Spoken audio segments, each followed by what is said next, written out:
vamos a darle la palabra al doctor Néstor Álvarez. El doctor Néstor Álvarez es un activista, si se quiere. Él es especialista en mercadeo y alta gerencia. Es presidente de una agremiación que defiende los pacientes de alto costo y nos va a hablar desde la virada, desde el sentimiento, desde la percepción de los pacientes. ¿Qué han percibido los pacientes con la implementación de las rutas integrales de atención en salud? Néstor, muchas gracias por estar aquí. Bueno, buenos días para todos. Primero agradecerle la invitación a ESA, a Luis Alberto, por predicar y aplicar. Creo que AESA y Luis Alberto han sido las personas que han entendido que los pacientes somos un actor del sistema de salud.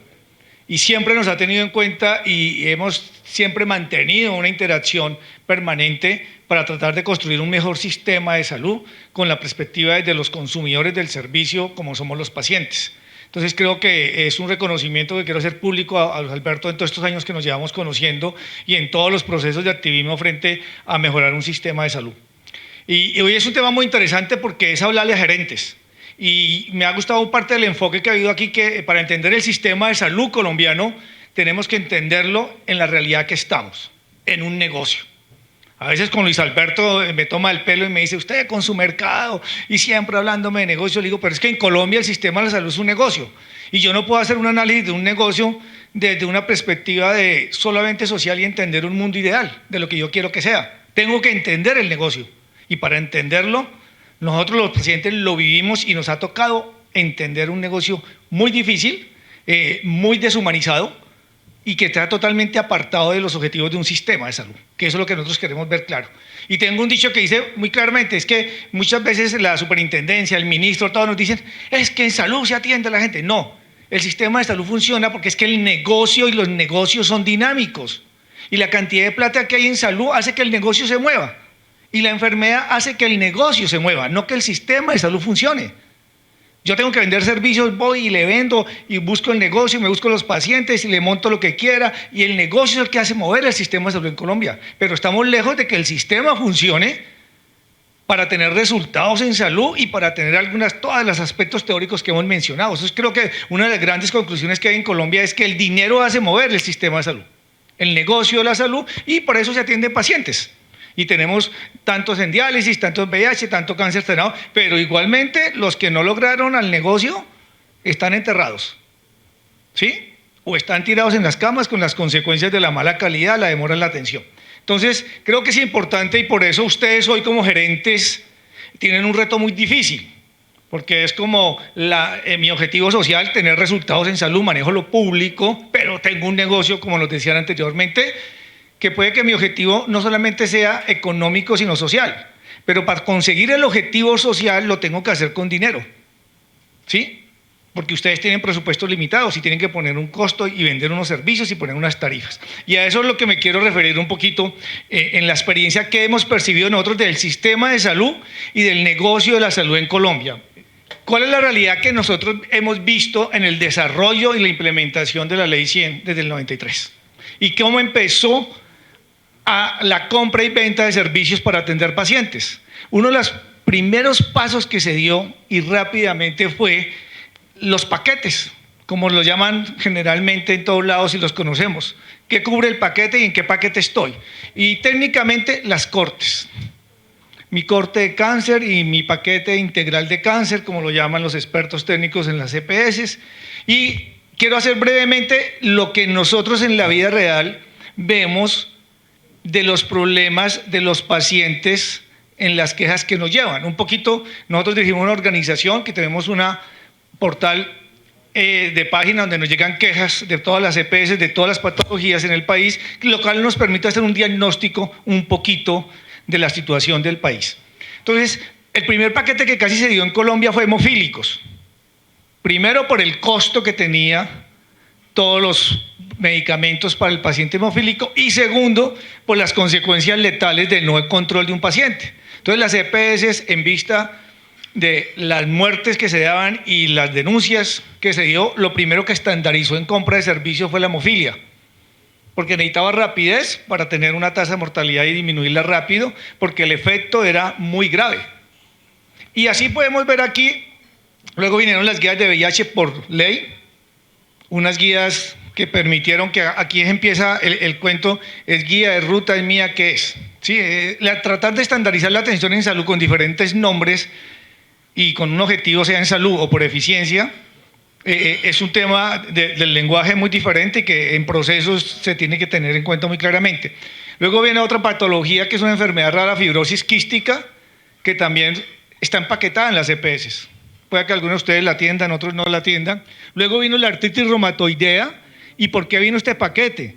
Por la alta demanda de biológicos de 2 laboratorios que impulsaron fuertemente y que estaban desbordados los gastos de biológicos para artritis reumatoidea. Entonces tenían que controlar el gasto porque los recobros, ustedes recuerdan que eran altísimos y era una patología que no siendo tan mortal, pero que sí tenía que ver mucho con la dignidad humana y la calidad de vida, significaba mucho gasto en el sistema y empezaron a reaccionar cómo optimizar la compra de servicios para disminuir gastos. Y aquí hay una parte muy particular. Cuando empezaron a empaquetar la artritis reumatoidea, se bajó el consumo de biológicos casi en el 30%. Porque parte del objetivo fue, te entrego a los pacientes, pero me les quita tanto porcentaje de biológicos. Y las quejas que empezamos a recibir fue, es que yo tenía biológico y ahora el reumatólogo me dice que no necesito. Pero era el mismo reumatólogo que antes trabajaba individual, pero que luego formó su IPS y vendía el paquete. ¿Qué tenemos hoy? Un reumatólogo, 10 médicos generales, que si tienen una duda va al reumatólogo, ponen el sello y facturan como un centro especializado de reumatología. Esos son los negocios y es la realidad.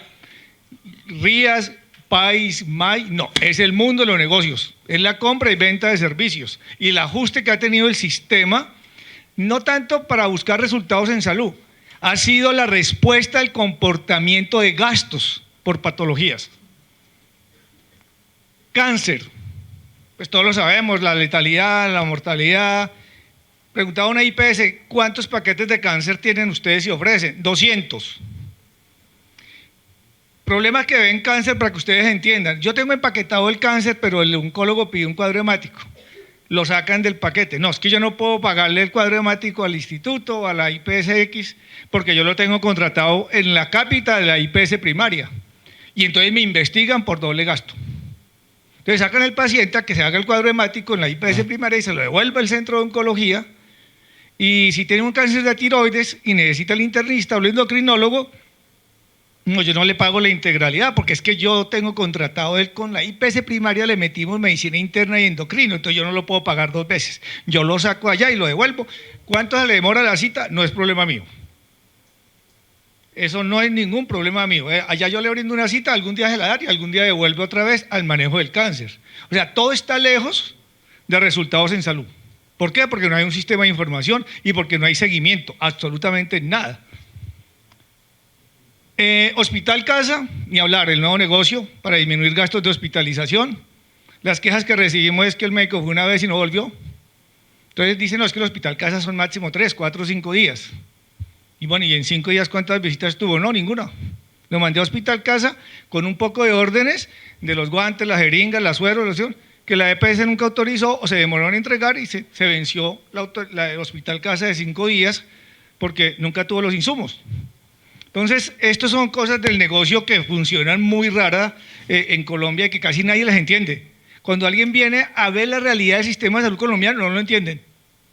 Porque lo que reporta la literatura y los estudios son cosas que en la vida real no pasan. Yo les quiero mostrar hoy lo que nosotros percibimos y vivimos en las quejas que recibimos de los pacientes y en el trabajo de campo. Terapias de rehabilitación, ni hablar. Ese es un negocio buenísimo. Neurólogo, fisiatra, accidente cerebrovascular, terapia de lenguaje, paciente vendedor de 45 años, 3 meses de terapia. No, está empaquetado 5, 1 por semana, punto. Entonces, ¿de quién depende el médico? La autonomía médica, ¿de quién? ¿Del neurólogo o de la fisioterapeuta? No, el paquete que tiene la EPS son de 5. Vaya a tutele si quiere más. O sea, esa es la realidad del sistema de salud colombiano. Rías, Mías, País, MAI, no. Esto tenía un nombre especial que es compra y venta de servicios en un mercado muy atomizado que tratan de estandarizarlo en comprar para manejar el riesgo financiero y una disminución de costos en algunos momentos. Cirugía, esto nos ha llamado la atención, es muy particular. yo incluyo el diagnóstico de la cirugía, pero lo remito a una IPS a que le hagan la cirugía, donde el cirujano que diagnosticó no es el que va a operar. Entonces llegan y le dicen, no, yo lo tengo que volver a ver, quiero volver a la radiografía, a la ecografía, porque yo soy el que lo voy a operar. Mientras tanto, ¿qué se venció? La orden de anestesia o pasaron los 30 días que el anestesiólogo evalúa y vuelve y empiece. Y solamente le compran una cita de control postquirúrgico. Si el paciente se infectó o se complicó, tiene que ir a la IPS primaria, otra vez a pedir cita de medicina general que lo mande al cirujano y a ver si lo remiten a la misma IPS que lo operó. Entonces, uno pregunta, ¿y esto qué es? Y cada EPS compra diferente. Y en cada departamento compran diferente. ¿Sí? De acuerdo a todo lo que vimos aquí teóricamente. Cada uno ofrece una cosa, cada uno tiene una habilitación, cada uno tiene una disponibilidad de servicios hasta un cierto nivel o no. Partos. ¿Recuerdan el sobrecosto que había cuando era por cesárea? Y entonces decidieron cesárea natural igual para bajar los costos de las cesáreas. Porque el mercado entendió que si hacía una cesárea la cobraba más cara que un parto natural, se dispararon los costos de cesáreas, las cesáreas, pusieron el precio igual y trataron de estandarizar el comportamiento médico. Entonces este es un negocio que se ha atomizado y que ha reaccionado el mercado de diferentes maneras. Aquí están los médicos y los ginecólogos involucrados y los datos lo demuestran, que es lo más importante. Cuidados paliativos. Ese negocio es buenísimo. Yo lo mando a cuidados paliativos para que tenga una muerte digna. Y llega una señora y dice, yo le voy a enseñar a la mamita de 80 años que le ponga al abuelito de 94 la morfina, le haga los cambios, le dé la vuelta y le limpie la descarga. Aquí le entrego todo, mi señora, vaya que autorice, vaya que le entreguen algún día y que se muera feliz, pero yo ya facturé mi cuidado paliativo. ¿Sí? ¿Cuáles son las quejas que recibimos? Que no nos han dado la morfina, que no nos entregaron las jeringas, que no tenemos la sonda. ¿Y qué es eso de cuidados paliativos? Es que vino una señora y me dijo que debería hacer y se fue y no volvió. Y claro, listo, si el paciente se muere en 3 o 5 días o 8 días, pues el mundo es feliz. Pero cuando hay pacientes que se demoran 1 o 2 meses en morirse, ustedes saben que es tener un paciente en la casa con un cuidador que llama a la IPS paliativos, ya le mando a la enfermera. Muchas veces se quedan esperando a la enfermera y hay veces que llega, tenemos que hablar de realidades. Hay IPS de cuidados paliativos que tienen buen servicio, pero su buen servicio depende de que la EPS entregue toda la morfina, todo lo del manejo del dolor, los parches, lo que tenga que necesitar el paciente, alimentos parenterales para la muerte digna, no por hambre. Pues aquí se mueren muchos de ellos por hambre, porque la EPS no entrega, porque acuérdense que todos esos MIPRES, el ministerio los puso que todos van a comité. No porque el médico tenga dudas, sino ese MIPRES tenía que ir a comité y muchas IPS, que valga la pena hago la cuña, se olvidan que tienen esa función y el MIPRES se queda ahí, en el aire, y el paciente empieza a buscarlo como el amor, algún día lo encuentra. Cuando uno recibe la queja dice, ¿y a dónde está el MIPRES? En la IPS, que es la que tiene que aprobarlo, y uno llama a la IPS y perdón, ¿de usted qué me está hablando? Usted tiene allá en su sistema colgado en algún lado un MIPRES que tiene que decirle sí o no, porque el paciente lo está esperando. Y la EPS, ¿qué dice? El problema no es mía, es de la IPS. Ella es la que debe aprobar ese MIPRES. Y eso pasa mucho en todos los suplementos nutricionales, que por norma los dejaron con aprobación por comité en la parte de MIPRES. Las UCIs, lo último que nos encontramos fue ese negocio de la UCI.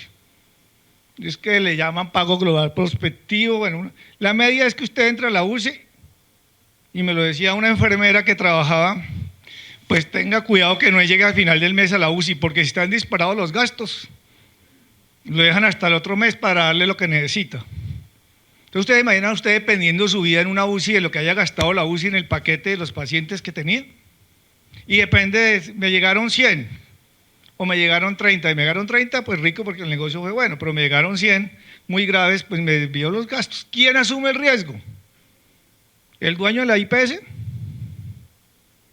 El paciente. El paciente tiene asumiendo el riesgo porque no recibe la atención de acuerdo a los puntos de equilibrio como pasa en la IPS primaria de acuerdo a la cápita especialmente. La diálisis, tal vez es de los negocios más viejos y más estandarizados, ¿sí? Ustedes recuerdan la guerra de precios entre las unidades de diálisis en el país. Cuando hoy llegaban a diálisis, mañana 1000 van para X y estos se vuelven para allá porque usted me vale un peso más barato, un peso y a nadie le importaba si se quedaba un día sin diálisis, 2 días, no, eso no es problema mío, yo compré más barato, hoy se me van mañana para allá. Y eso fue un mercado que se regularizó, que ya los precios están estándares, pero usted encuentra paquetes donde el paciente dice, no, es que a mí los niveles de calcio y sodio me los hacen en la IPS primaria porque no está contratado a donde me hacen diálisis, solamente tengo la máquina. Y las interconsultas tampoco van. Pero si estoy en otra IPS, en otro departamento, allá está involucrado absolutamente todo. Entonces, toda esta atomización del mercado y compra de servicios por patologías, el reto es, en un mercado tan atomizado, con este desarrollo, ¿lo podemos comprimir y estandarizar con todos estos marcos teóricos de las rías, las mías y el maíz? Esa es una pregunta desde el mundo de los negocios interesante. Sí, es como decir, vamos a poner panaderías comunales, una por barrio para todos. Ese reto, más que de salud, es de negocios. ¿Cómo yo hago para recoger el mercado de toda la atomización que hay de venta de servicios para estandarizarlo en un tipo de negocios por el manejo de rías y mías? Trasplantes, otro negocio más estable, ¿sí? Más estandarizado. Un negocio muy interesante porque los que hicieron los protocolos y las guías exigieron que el trasplantado toda la vida tiene que ser visto por el médico que hizo el trasplante. Y esa consulta vale un precio alto. Para decirle, hágase 2 anticuerpos, 2 indicadores, si se desvían yo hago algo. El 90% de los pacientes son estables en términos generales, si toman sus medicamentos. Esto es un sobrecosto, porque aquí hay un problema, es que los médicos están participando acá y muchos de ellos ya tienen sus IPS. Entonces ninguno va a decir, oiga, yo voy a bajar los costos porque ya no necesito que un trasplantado que lleva 10 años lo vea un trasplantólogo para leer 3 exámenes. Cuando lo puede hacer un internista, un médico general, que si hay una desviación, remito al trasplantólogo para que él tome las medidas del caso.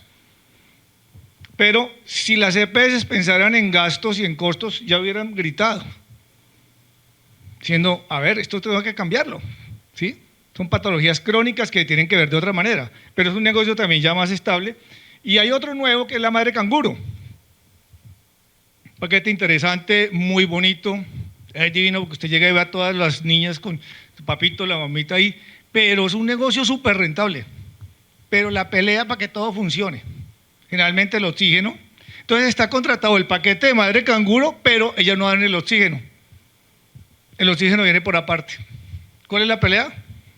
Paciente hospitalizado, niño con problemas, el crecimiento retardado porque tienen problemas de oxígeno, o lo que uno ve, atiéndame rápido porque la bala se está acabando, porque es como de 3 libritas pequeña, no es de compresor. Y así podríamos mencionar otra cantidad. Hay algunas EPS que han incursado para EPOC, para asma. Vimos el fracaso de diabetes en un programa donde fue totalmente un fracaso porque primó más el negocio y lo tuvieron que desmontar y devolver a todos los pacientes a las IPS primarias, y con el diabetólogos adiós, lo maneja internista, médico general y glucómetros, insulina de acuerdo a las necesidades del mercado y lo que ofrezca el mercado. Con esto que les queremos mostrar, ¿qué tanto estamos cerca en realidad de empezar a hablar de estas rías mías en este mundo de los negocios, en la realidad del país? Seguramente algunos de ustedes tienen experiencia, o porque tiene familia, o porque ha visto estos negocios, o porque ha estado en alguno de ellos y los conoce. Entonces, pasemos al siguiente más reto que decía la razón por la cual estamos acá.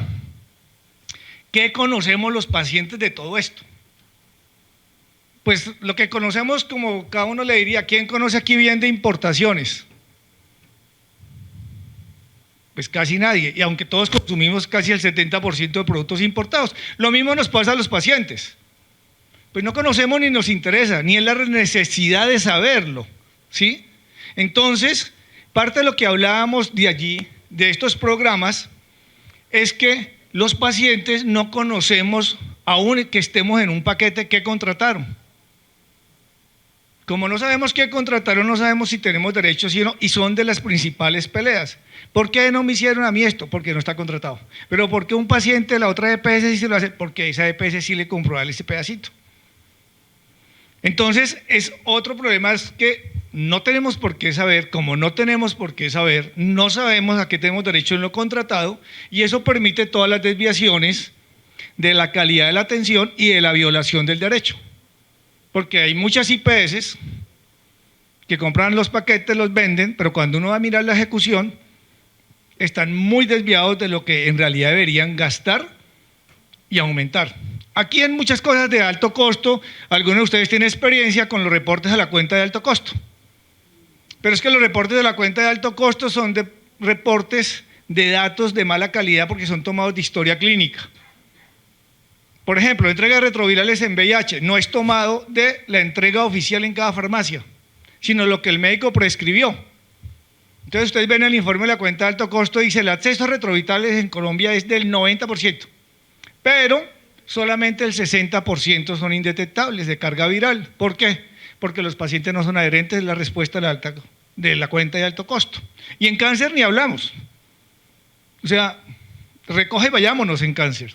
Entonces aquí tenemos una organización con muy buenas intenciones, pero con una mala calidad del dato, lo cual origina una información totalmente desviada de la realidad. ¿Qué pasa con los paquetes también? Pues la individualidad de cada paciente hace que usted se pueda desviar de lo contratado o no. Entonces, ¿qué va a pasar ahorita con los traslados de pacientes de EPS? Por ejemplo, en programas de VIH, pues llegan pacientes que son totalmente en etapa de SIDA, que son totalmente con cargas virales altas, que desvían los costos de estas IPS, porque tienen que llegar a hacer cargas virales cada mes, cada 3 meses, y todo eso supera la media. Entonces la individualidad de cada paciente también es muy difícil. Ahora, la comorbilidad. Nosotros tenemos pacientes que tienen cáncer, VIH y diálisis, y todos están empaquetados. Medio camello para que este señor entienda que la quimioterapia le pueda afectar aquí una cosa, lo puede inmunosuprimir y con los retrovirales. Entonces tenemos pacientes que llegan y el oncólogo dice, quítale los retrovirales, porque yo no lo puedo tener inmunosuprimido. Entonces el oncólogo no entiende que los retrovirales no es tenerlo inmunosuprimido, que si se los quita sí lo va a inmunosuprimir porque el VIH le va a ganar las defensas. Entonces esa parte en calidad que aquí se hablaba es uno de los grandes problemas del sistema de salud colombiano por la atomización. Ni el oncólogo se habla con el infectólogo de VIH, ni se habla con el equipo de diálisis. Entonces tenemos pacientes con ansiedad, que le ponen ansiolíticos por vía urinaria, que se complican porque en el fin de semana, si tiene diálisis el viernes y va hasta el lunes, se le sube, tienen problemas, pero eso no va con nadie. Termina en urgencias, con una diálisis de urgencias. Entonces, el problema de falta de información afecta la calidad y la atomización de venta de servicios crea un desastre en el sistema de salud que nosotros lo vivimos con las comorbilidades, hipertensos, diabéticos, salud mental, ni hablar. Eso es algo que aquí nadie se entiende con nadie. Un ejemplo, yo voy para que me tomen el TAC, lo toma un señor, manda un resultado, se lo lleva al oncólogo, el oncólogo dice, a mí no me sirve, repítalo. ¿Puede hablar el oncólogo con el TAC cuando no está contratado? O empiezan la radioterapia, va a una IPS donde le hacen el cálculo de radioterapia y él lo manda a otra IPS que es el que le aplica. Y como el otro no tenía radioterapia, luego sigue a quimioterapia, va a otra IPS. Pregúntele al paciente de cáncer si se sabe las 3 historias clínicas y si puede andar con ellas en papeles para que el otro médico lea. Esas son muestras de la mala calidad del sistema de salud y por eso los resultados en salud en ciertas patologías son desastrosos con la cantidad de dinero que se invierte. La gestión de riesgo, que es un término que es más de seguros privados, ¿sí? En realidad uno no habla de gestión de riesgo sino solamente cuando hay plata, porque lo demás en salud, pues si tengo dinero, pues ese indicador no tendría que ver absolutamente nada. Siempre le he dicho a Lucho, cuando hablamos de este tema, es que todo termina en el paciente. La gestión del riesgo termina en el paciente. Yo no conozco la primera IPS que diga, yo voy a gastar el doble para atender bien a todos estos pacientes que están enfermos. ¿Cuáles son los limitantes? Cierre de agenda, no hay RX, no hay referencia contra referencia, ecografías, lo que todos conocemos y que está evidenciado. ¿Qué es lo que uno recibe de las quejas? Hasta en la Superintendencia Nacional, cuando ustedes entran y miran el análisis de las quejas, verifica absolutamente todas las barreras que hay. Desde la EPS en lo administrativo hasta todo el acceso como una forma de control del gasto en ese lado.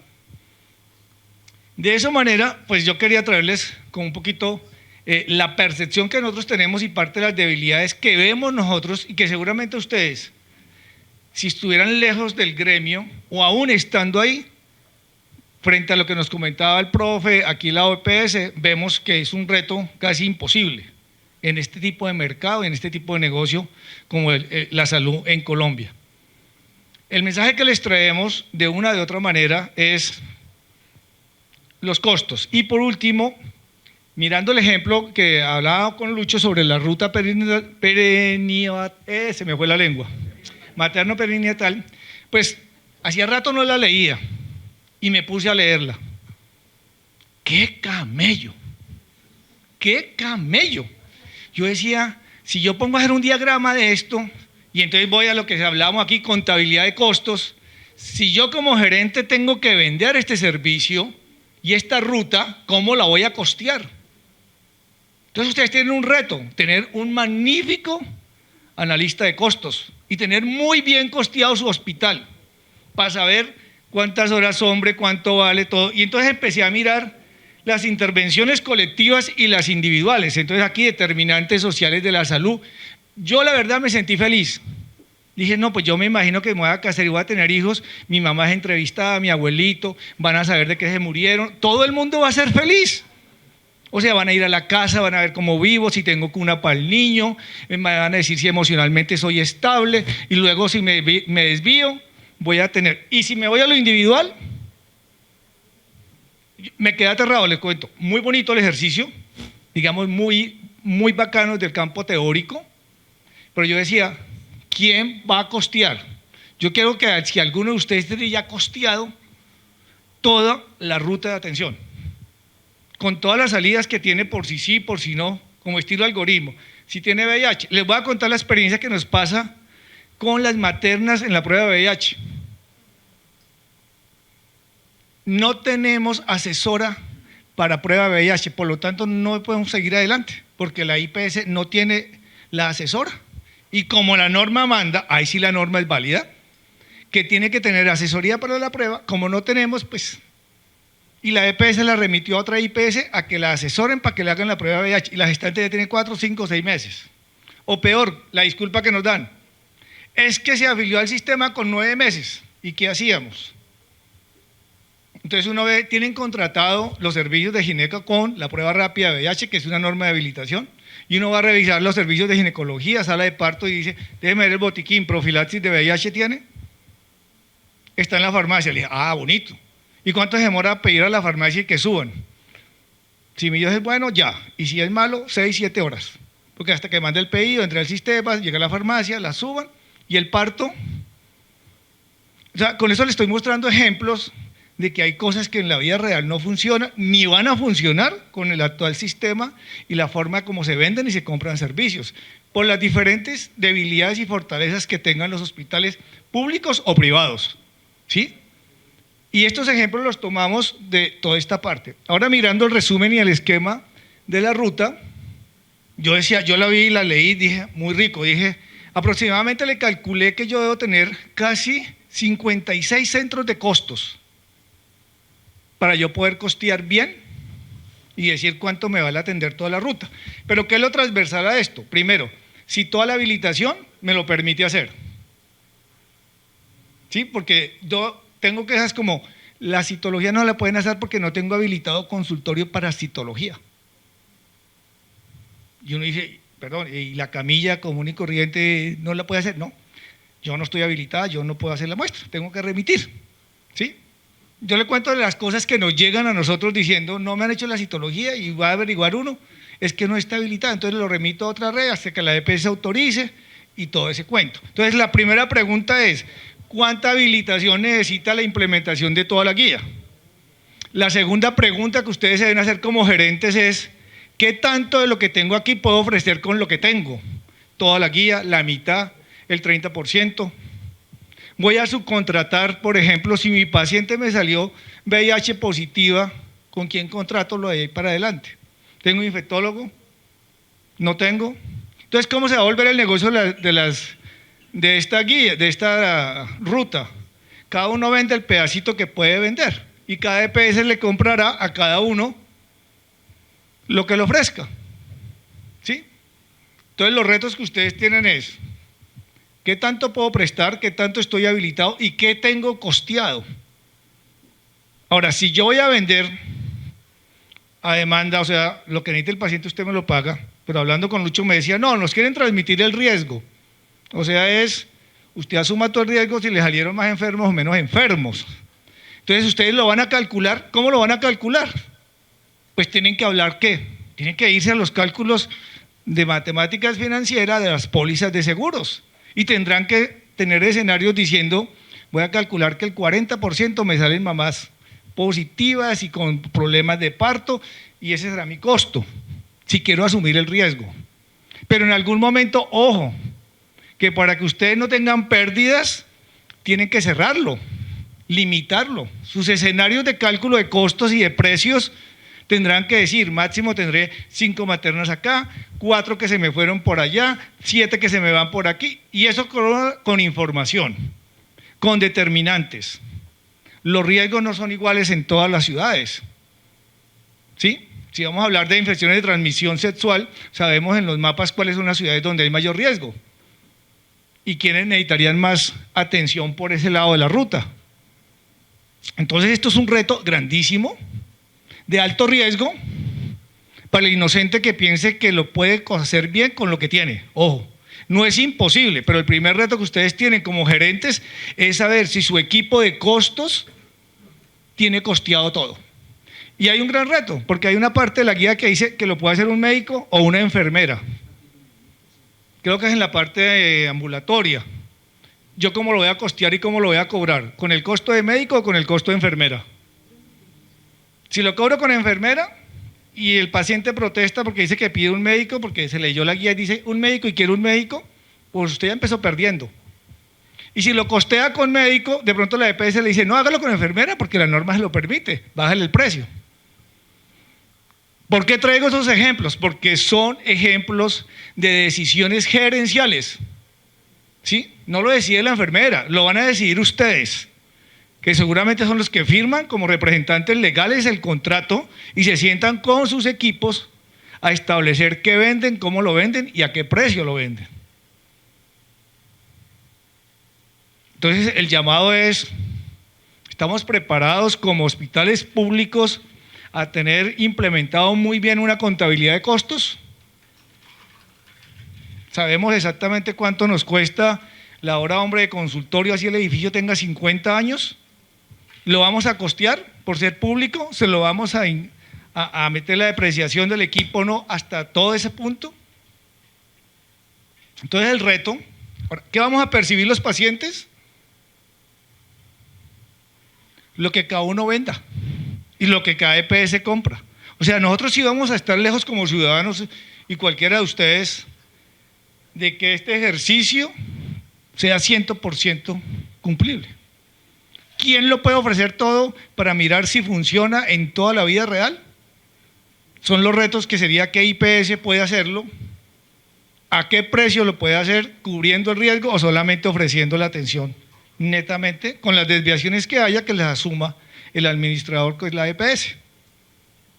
Con esto quiero terminar, que más que el mensaje como paciente es una mezcla de los retos que uno tiene como gerente, la responsabilidad económica y social frente a la institución que manejan y también el carácter que cada uno tenga para decirle al ministerio y al país las realidades que cada uno afronta. Porque es que nos metimos, y digo nos metimos porque somos colombianos todos en que esto se puede. Pero creo que antes de empezar con esta parte se debe adelantar una cantidad de requisitos administrativos mínimo en cada IPS, más todos los conceptos que aquí hemos hablado de las debilidades que pueda tener el proceso para aceptar retos. Porque esto es como uno decir, voy a ser ingeniero pero no he entrado a la universidad y no he terminado la primaria y tengo problemas en el cupo de bachillerato. Pero el reto es de ingenieros y lo vamos a hacer con esta población que no ha empezado a estudiar. Yo lo veo y lo interpreto de esa forma sin ser fracasómano, como lo llaman en muchos análisis, pero sí es un gran reto gerencial. Y desde la alta gerencia me imagino que es un buen ejercicio que la Escuela de Negocios de Harvard lo debería analizar. ¿Sí? A ver si eso sale para una publicación interesante de lo que podía pasar en Colombia, en el negocio de la salud en Colombia. Y aquí, por último, muy aluciente lo que hemos dicho todos, la Sociedad del Estado Social de Derecho, una invitación para que cada uno de ustedes como gerentes repliquen el ejercicio que hace AESA, es reúnanse con sus asociaciones de usuarios, motiven la conformación de las asociaciones de usuarios, capaciten la asociación de usuarios, ¿sí? Y sean aliados para trabajar en detectar irregularidades, mejorar servicios, y es una forma de construir país y construir un Estado social de derecho que ustedes como gerentes involucren en su actividad gerencial la participación social en salud. Muchas gracias y muy amables.